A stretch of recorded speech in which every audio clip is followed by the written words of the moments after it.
you successful.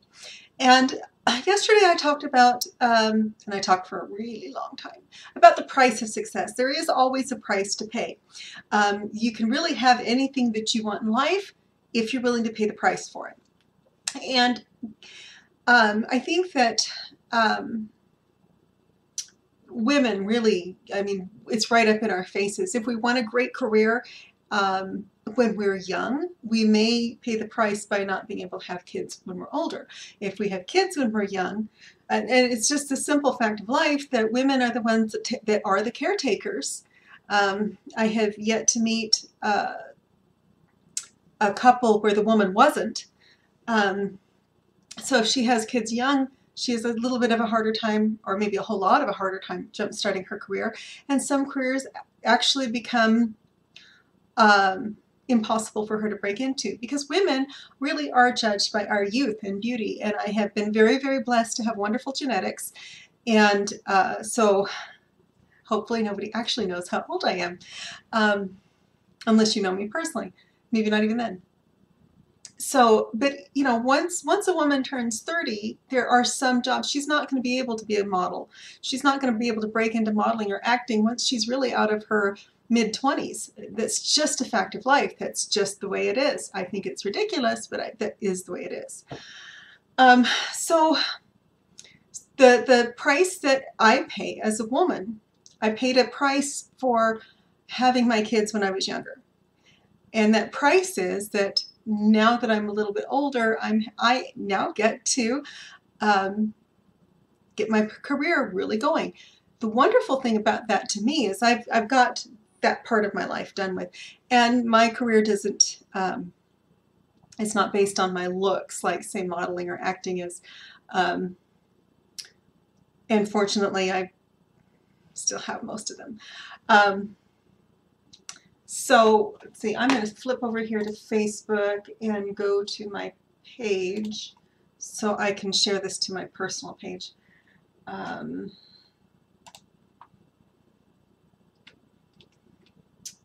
Sorry, I always want to do this, and then it's kind of hard to work on the other monitor and talk at the same time. So I do apologize for that.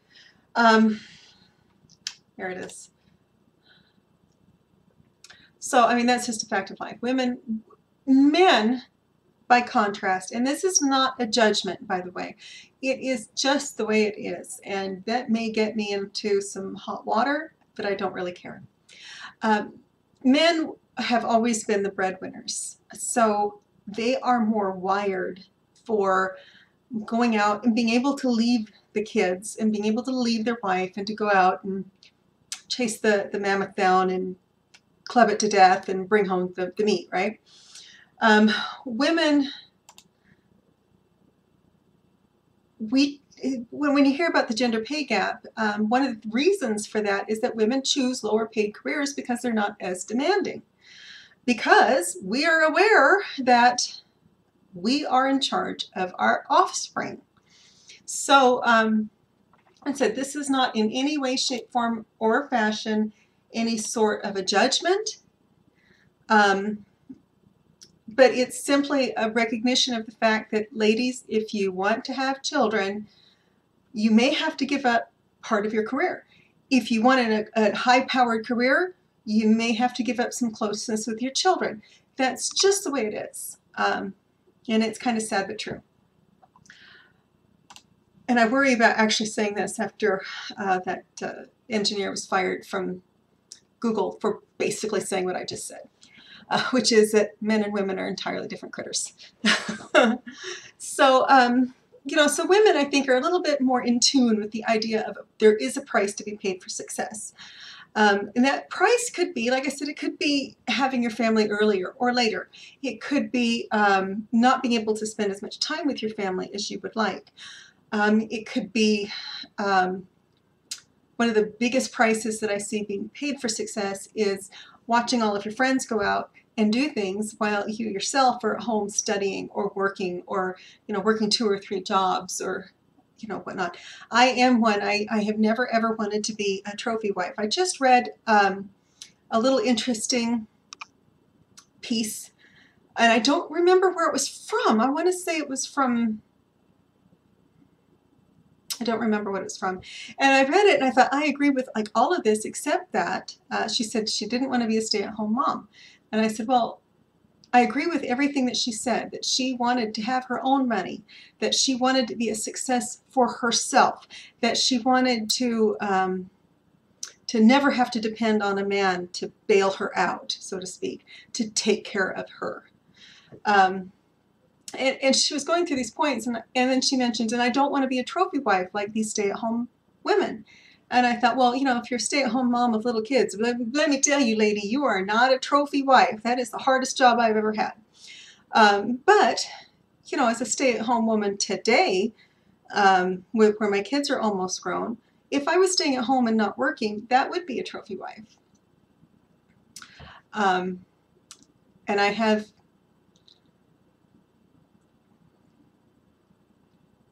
how do I say this without being offensive? Maybe I just say it. I admire women that go out and they make money and they support their man and they support themselves, and they're not taking his paycheck or they're not taking credit from his business and claiming it as his own. And most women that I know, if they don't have a rewarding career of their own, that is exactly what they do. And it's more acceptable for older generations because that was the way things were done then. But I'm Gen X, and I've always expected to work. I didn't expect to work when my kids were little, but once they went to school, I expected to work. And as it turned out, every single time I was back to work long before they were back in school, and I was the one juggling the groceries and the laundry and the cooking and the cleaning and the chauffeuring and a full-time job, and sometimes more than one full-time job. By contrast, the men in my life, you know, they worked and they went home and sat down and watched TV. So, sorry, that may not be very popular opinions, but that's my opinion. So the next thing I want to talk about is we're talking about prices you have to pay for success. You have to be able to focus, and that is a big deal. That's a big deal for me. I have a really hard time focusing. In fact, I have a hard time doing what psychologists call self-soothing, and that means that once I get my feathers ruffled, you know, and I'm upset about something, it takes me a while to calm back down to where I can focus. So I linked to an article from Scientific American that talks about why rituals work. I'm in the middle of doing a lot of things with rituals. I think I showed this to you before. This is my rituals for planning to rituals for living dream book and planner. And the first part of it, I had to really go through and talk about the things that where my values are. And one of my values is to be a good mother, but not a helicopter mother. I'm not going to be one of those moms that does cute little ladybug to be calm in a crisis, basically. But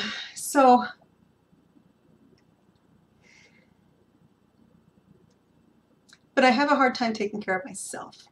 And I think a lot of women have that problem where we just, or maybe I'm completely unique, I have no idea. I need these rituals because it's the ritual that calms me down, that grounds me again, and that helps me to focus. So for example, when I'm coming in here to work on client stuff or to work on my schoolwork, I have my handy dandy Skullcandy Bluetooth headphones that are charging. And I like to put in headphones, and I like to listen to certain kinds, very soothing music with no lyrics. The reason I say with no lyrics, I love pop music, I love rock music, even kind of like country if there's nothing else on. The reason I like to listen to music without lyrics when I'm studying is that it's easy for me to get distracted by the words. So when I'm studying or when I'm working, I listen to movie soundtracks, or, and when I say movie soundtracks, I mean like Star Trek, Star Wars, the classical portion. I like to have a ritual at the end of the day to clean off my desk. You'd never believe it when you come watch these videos. To clean off my desk and to put things away and to put things back where I can find them, and to make a note for myself of where I was. Okay, this is what I need to do tomorrow. Tomorrow I need to review this client's accounts payable and make sure that it's correct. Or I need to continue working on this report so that their receivables are correct, or whatever it is that I'm working on. I like to make myself a note so I don't sit down here and I go, what was I just supposed to do? I knew last night. So by having these rituals, and we all have rituals in our lives. Sometimes we just call them routines, but a lot of times they're rituals. One example would be the way I always got my kids ready for bed, and I still do this with any grandchildren that are still young enough to do this, which is that when it gets an hour before bedtime, which is 8 o'clock if you are under teenager, so we have dinner at 6, and then we have bedtime starts at 7. So at 7 o'clock I'm getting the youngest ones in the bathtub, because when hot bath soothes you. So I would give them a bath, and I would play with them in the tub, just give them some time to play in the water. I would then I would soap them up, shampoo their hair, rinse them off, take them into the living room, wrap them in a towel and cuddle with them a little bit, make a game of drying them off, and then we would read a book, and then I would read maybe 2 or 3 stories, and then they would start to get sleepy, and I'd take them to bed and cuddle with them and kiss them goodnight. And as long as we followed this routine, and it had to be in this order, the kids would go right to sleep. I've never had bedtime problems. 5 kids, no bedtime problems. And so that's a ritual. That's a ritual that we evolved to get the kids to bed. Another ritual would be when I get up in the morning, the very first thing I do, unless I'm going to the gym, my ritual starts with getting in the shower. Actually, my ritual starts before that. As soon as I wake up, I have my 108 lesson Rituals for Transformation that I'm working on. So as soon as I wake up, my bad habit is I tend to reach for Facebook or to look on the news. But I limit that to like 10 minutes, and then I go and I read my Rituals for Transformation lesson for the day. Why am I doing that? Well, because I'm always interested in improving myself and becoming a better person. And I want to make sure that better person shines so that all of you can see it. I read that, I meditate for 20 minutes, and then I go do what I need to do, whether that's going to the gym or jumping in the shower. And then after the shower, I have certain rituals. I put my makeup on, and I put it on in a certain order. I curl my hair. There's a certain ritual that I have to do to get through, to be prepared for the morning. Now, I know a lot of the millennials wash their hair every other day. This is kind of weird, right?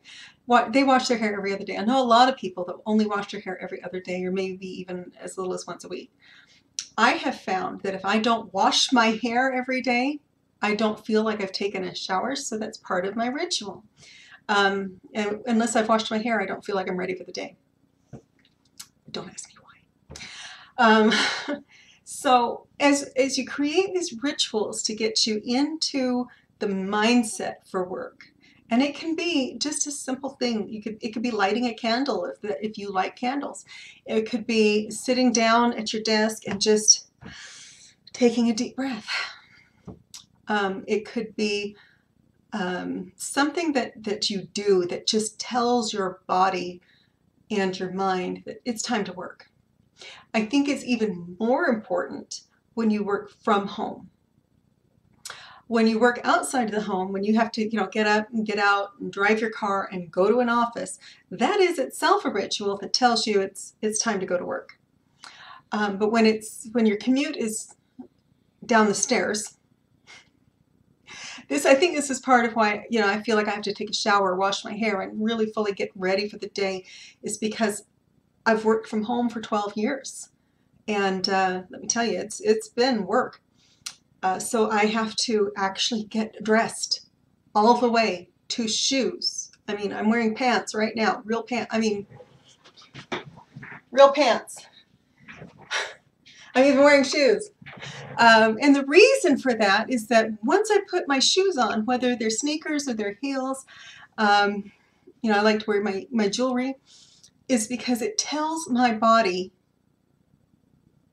morning's over. It's time to dig in. It's time to work.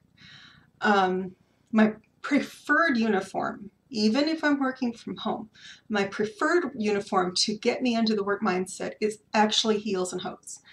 I will wear a skirt and a suit jacket and heels and hose just to get myself into that mindset. So whatever works for you. Now, why do rituals even work? Well,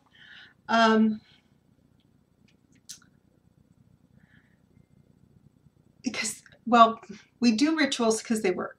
They're effective. That gets you into no matter what your ritual. If your ritual is to go to Starbucks and get a venti Americano with cream, or whatever your beverage of choice is. Mine is Diet Coke, so part of my ritual is to actually pour my Diet Coke over ice in my Yeti cup.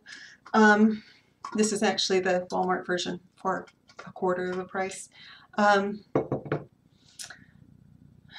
that's just part of my ritual.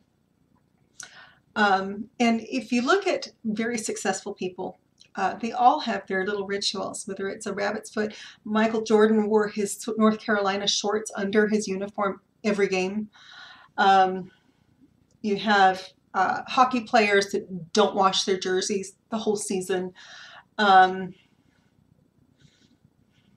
Wade Boggs, who was the former third baseman for the Boston Red Sox, would wake up at the very same time every day. He would eat chicken before each day. Took exactly 117 ground balls in practice. He had everything very ritualized. And the fact is that whether it seems rational or not, they work. They work. So, as I kind of develop my rituals, I'm keeping that in mind. Cal Newport, who wrote the book Deep Work, and also, I want to read this. Be So Good They Can't Ignore You. I love that title. He has rituals that he does that is to get him out of the shallow work of returning emails and responding to texts or to whatever it is. He has times when he needs to kind of work deeper. And I do too for accounting. There's times when I welcome interruptions, and there's times when I just cannot have any interruptions because I'm deep in thought. So he has rituals that he goes through to make sure that he can reach that state easily. So I linked to his website as well. It's in the comments below. So he mentions Aaron, who is a PhD student, and he needs to spend a lot of time thinking about hard things, and so do I. People think accounting is easy. Let me tell you, bookkeeping and accounting is not easy. It takes a lot of work and it takes a lot of thought to do it right. So here's one guy's ritual. This is Aaron, the PhD student. He sits down and he puts on meditative music, same kind I listen to. He launches Focuswriter that hides all the features of your computer. He loads up a template that contains several questions about the task he's about to begin. And it takes like 5 minutes to just kind of sit down and prepare your mind. He says that when he does that, it's easy for him to go into that state of flow. So that's kind of the idea that I'm kind of going for, is this idea of if you have a ritual for sitting down, for starting your workday, for when you, like I said, mine is simply to get dressed. And then I sit down at my desk and I pour my Diet Coke and I listen to my non-distracting meditative music. And then I open my accounting software, and I have to have the two monitors because I have usually have bank statements up on this one while I have software up on this one. So, you know, you just kind of, and then I have everything kind of scheduled out. So I know that on this date, for example, tomorrow morning, I have to go prepare checks for bills for one of my clients. So I know that when I go in, I'm going to follow this ritual of I have daily work that needs to be done, and then I have this monthly work that needs to be done, and it's going to be done in a certain order. Because if it's not, then I feel like it's out of place. I have I use my planner not to plan my schedule per se. I have all of my appointments on my Google Calendar, but to plan out what I need to do. What, in fact, it asks, what do I need to focus on? So I use that to plan on, okay, today I need to focus on taking care of this for this client. And a lot of people will look at what I do and they say it's really simple, and I go, not necessarily. You have to understand the principles behind it for it to be simple.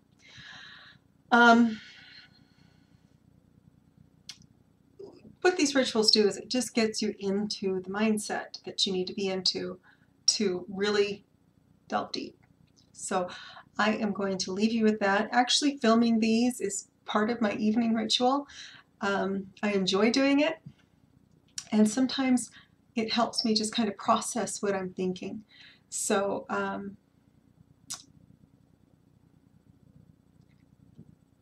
yeah, it just helps me process, because when you use words to define what you're thinking, this is why writing works really well.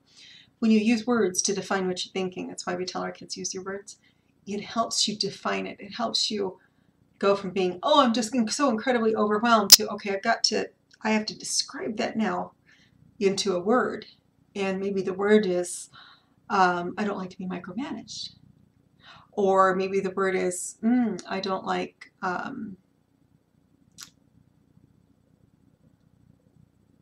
like to be talked to a certain way. So anyway, that's just my thoughts for today. My thoughts were on ritual. So take whatever speaks to you, and I hope you have a wonderful evening. I will talk to you again tomorrow.